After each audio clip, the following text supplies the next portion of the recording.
목마르지만 주님 앞에 고백합시다. 나를 내 영혼 땅이 걸어가 귀한 영생 수주려 갈망합니다.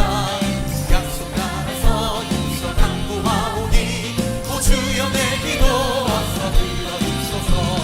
예수의 사랑 예수의 사랑 바다 물결같이 내게 임하니 왕의 물결에 저리 살려서 내 영혼의 기쁨 한량없구나. 내게 약속한 은빛 내게 주시오. 내의 저물은 건너편에 떠올라 위한 징조가 내게 밝히 보이니 나 힘을 다하여 주께 가. 예수의 사랑 예수의 사랑 바다 물결같이 내게 임하니 왕의 물결에 저리 쌓여서 내 영혼의 기쁨 은혜의 소낙비 내 소낙비 지금 흠족이네. 너의 큰 강물 차고 넘쳐서 주와 모든 죄 모두 씻어버. 아멘 아멘. 지금은 내를 충만해. 예수의 사랑 예수의 사랑 예수의 사랑 바다 물결같이 내게 임하니 왕의 물결에 저리 쌓여서 내 영혼의 기쁨 그 차고 넘치는 주의 은혜에 차게 밀려와 내게 만족합니다. 할렐루야로 주를 찬송하오니 내 맘의 기쁨이 항상 아멘 아멘.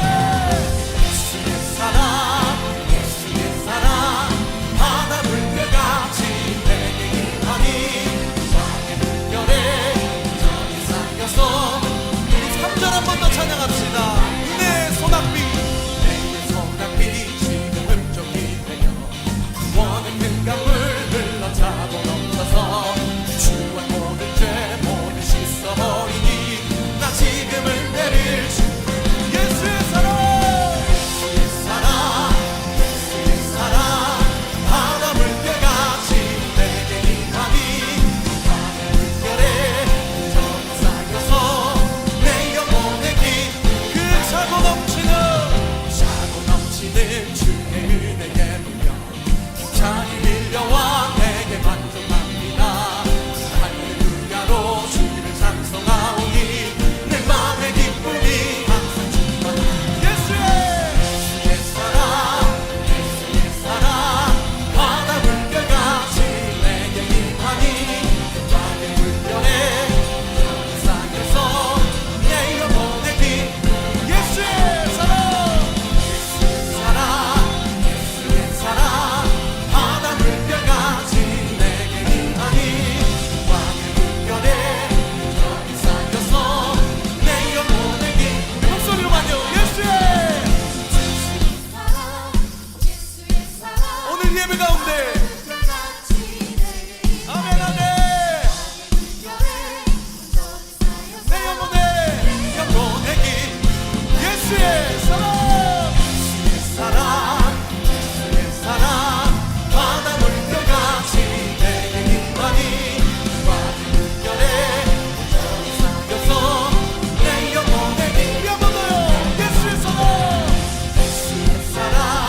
예수의 사랑 바다 물결같이 내게 임하니 왕의 물결에 저리 쌓여서 내 영혼의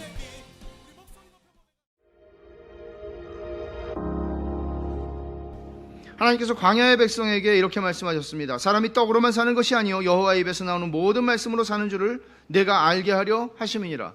광야에 40년 동안 이스라엘 백성들이 고생을 하며 살았습니다. 그들이 농사를 졌습니까? 그들이 목축을 했습니까?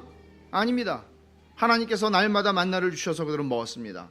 그리고 하나님께서 그것을 설명하시면서 40년 되었을 때 말씀하시기를 너네가 밥만 먹고 사는 존재가 아니다 라고 말씀하세요. 너희 하나님 말씀을 먹어야 된다. 만나를 통해서 하나님은 그것을 보여주신 것입니다. 중생하여 거듭나서 내 안에 영적 생명이 주어졌으면 우리에겐 육적인 생명이 있고 영적인 생명이 있는 거예요. 근데 영적인 생명이 있으면 육적인 생명이 있기 때문에 허기를 느끼듯이 영적인 생명도 영적인 생명이 있기 때문에 자라나야 하기 때문에 허기를 느끼죠. 그러니까 하나님 말씀을 먹음으로써 채워지는 것입니다. 여러분이 이런 영적인 식욕을, 허기를 전혀 느낀 적이 없다면 여러분의 영혼은 죽어 있을 가능성이 많습니다. 매우 위험한 상태에 있는 것이죠. 물론 우리의 게으름과 육적인 필요에 대한 민감함 때문에 우리의 영혼의 주림과 갈망이 늘 위협을 당합니다. 중생한 사람은 이런 영혼의 주림과 갈망이 있어요. 때로는 세상적인 것들에 의해서 위협을 당하고 질식을 당하기도 하지만 있어요. 그래서 하나님 말씀을 우리는 늘 먹어야 할 필요가 있는 것이죠. 그런데 중요한 것은 단순히 하나님 말씀을 읽는다, 묵상한다, 설교를 듣는다, 또는 암송한다, 또는 공부한다 하는 것으로 되는 건 아니에요. 자동적으로 그렇게 하는 우리의 삶 속에서 내가 성경에 많은 시간들을 투자한다고 해서 자동적으로 기계적으로 우리가 변하진 않아요. 이게 단순한 행위 이상이어야 된다는 얘기를 하는 것입니다. 어떻게 하면 그렇게 할 수 있을까요? 이제 일상에서 쉬운 예를 들어보면 애기 엄마들이 애들 밥 먹이는 거 쉽지 않아요. 근데 생각해 보세요. 왜 어려울까요? 배가 부르니까 그렇지 않겠어요? 애들이? 그러니까 저는 배고픈 시대를 살아보지는 않았습니다. 근데 배고픈 시대에 애가 10명 정도 있는 집안에서 그분 중에 10 중에 한 분한테 얘기를 들은 게 있어요. 자기 집에서는 부모님이 밥 먹으라는 소리를 한 적이 없대요. 그냥 상을 차리면 메뚜기라고 그래야 되나요? 이게 쫙 달라붙어 그 놓치면 없는 거예요. 그러니까 밥 먹이긴 뭘 먹여요? 자기가 먹는 거예요. 살기 위해서. 영적으로 한번 적용을 해보세요. 저는 막 먹이려고 그러는 거죠. 근데 어떤 분들은 배도 안 고픈데 자꾸 이렇게 먹여. 지난주 거 소화도 안 됐는데 또 먹여. 이럴 수 있잖아요. 이럴 수 있잖아요. 그러니까 허기가 있어야 되잖아요. 허기가 영적인. 그러니까 우리의 영적인 어떤 허기 또는 갈증, 욕구, 욕망 이런 것들과 우리의 신앙이 굉장히 깊게 관련이 되어 있어요. 그래서 영적으로 허기를 느끼지 않으면 우리는 먹으려고 하지 않을 뿐만 아니라 먹는다 하더라도, 그러니까 성경 읽어요. 읽어야 되니까 읽어요. 또 묵상하라 묵상해요. 또 다 해요. 설교 듣고 다 해요. 근데 그 참 맛을 모르죠.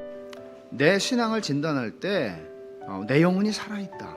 그러면 허기가 있어야 되고요. 갈증이 느껴져야 되고요. 욕구와 욕망이 있는 거예요. 그러니까 예를 들어서 너 원하는 게 있니? 그러면 리스트가 한 10개 쫙 나와야 살아있는데 이럴 수 있잖아요.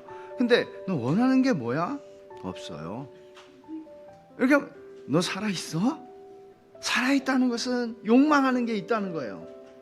근데 그것을 우리의 영적인 생명은 영적인 욕망과 영적인 욕구가 있는 거예요. 그래서 성경에 보면 이런 표현들이 굉장히 많아요. 오호라 너희 모든 목마른 자들아 물로 나아오라. 돈 없는 자도 오라. 너희는 와서 사 먹되 돈 없이 값없이 와서 포도주와 젖을 사라. 목마른 자들을 초대합니다. 목이 마르지 않은 자들에게 이게 무슨 의미가 있겠습니까? 돈은 없는데 목이 말라요. 오라는 거예요. 또 이사야 44장에 이렇게 말씀합니다. 나는 목마른 자에게 물을 주며 마른 땅에 시내가 흐르게 하며 나의 영을 네 자손에게 나의 복을 네 후손에게 부어주리니. 목마른 자에게 물을 주신다고 주님 말씀하세요. 근데 목이 안 말라요. 성령과 신부가 말씀하기를 오라 하시는도다. 듣는 자도 오라 할 것이요 목마른 자도 올 것이요 원하는 자는 값없이 생명수를 받으라. 원하질 않아요. 의에 줄이고 목마른 자는 복이 있나니 그들이 배부를 것임이라. 의에 줄이고 목마른 경험이 없어요. 성경에 하나님께서 우리에게 은혜를 베푸시겠다고 말씀하시는 많은 말씀들은 우리의 목마름과 우리의 굶주림과 관련이 되어 있단 말이에요. 원해야 된단 말이죠. 그러니까 여러분, 어떤 태도로 우리가 하나님 말씀에 나아가야 되겠습니까? 어떤 태도로 말씀을 읽어야 하고 어떤 태도로 묵상해야 하고 어떤 태도로 하나님 말씀을 들어야 합니까? 유대인들에게 주님이 하신 말씀을 한번 찾아보죠. 요한복음 5장입니다. 유대인들에게 주께서 이렇게 말씀하십니다.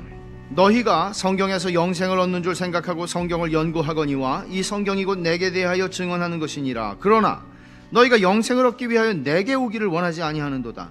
사람들은, 유대인들은 성경에서 영생을 얻는다 생각하고 성경이 생명의 책이다, 성경을 읽으면서 우리가 하나님을 안다 하고 그들은 열심히 성경을 연구했습니다. 근데 이 성경, 구약 성경 얘기하는 거죠. 이게 나에 대한 얘기라는 건 너희 알고 있니?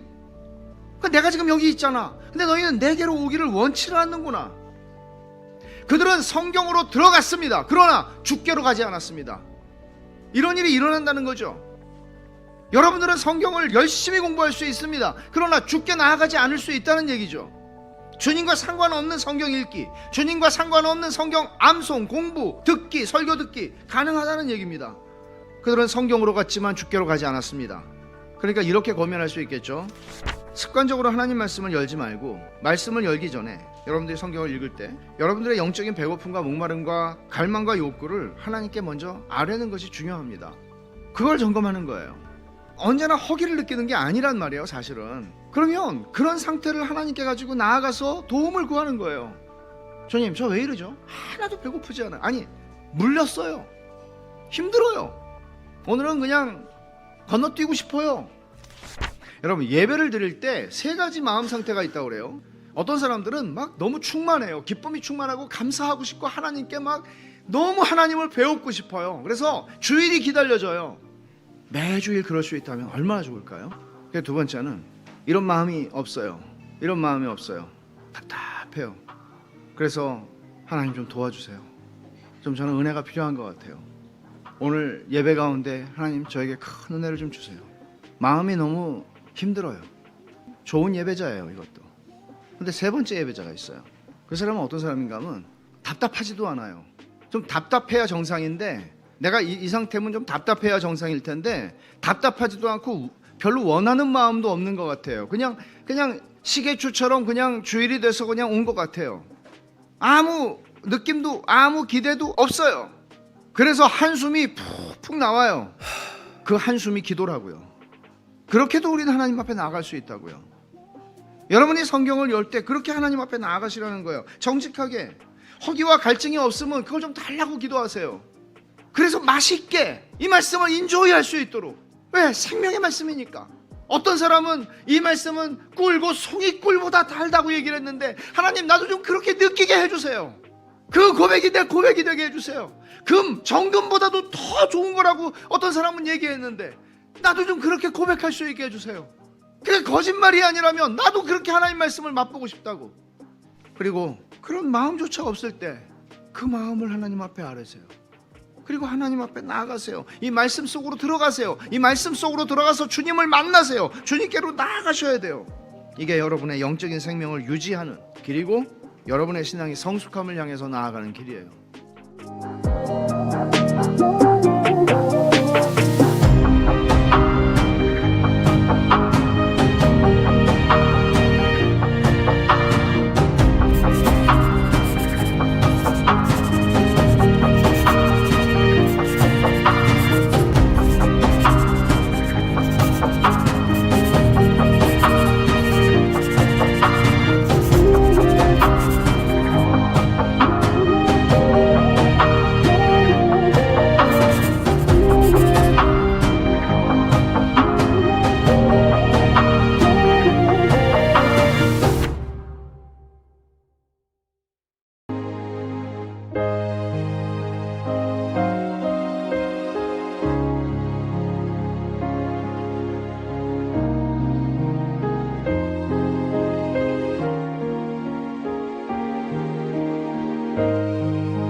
아멘.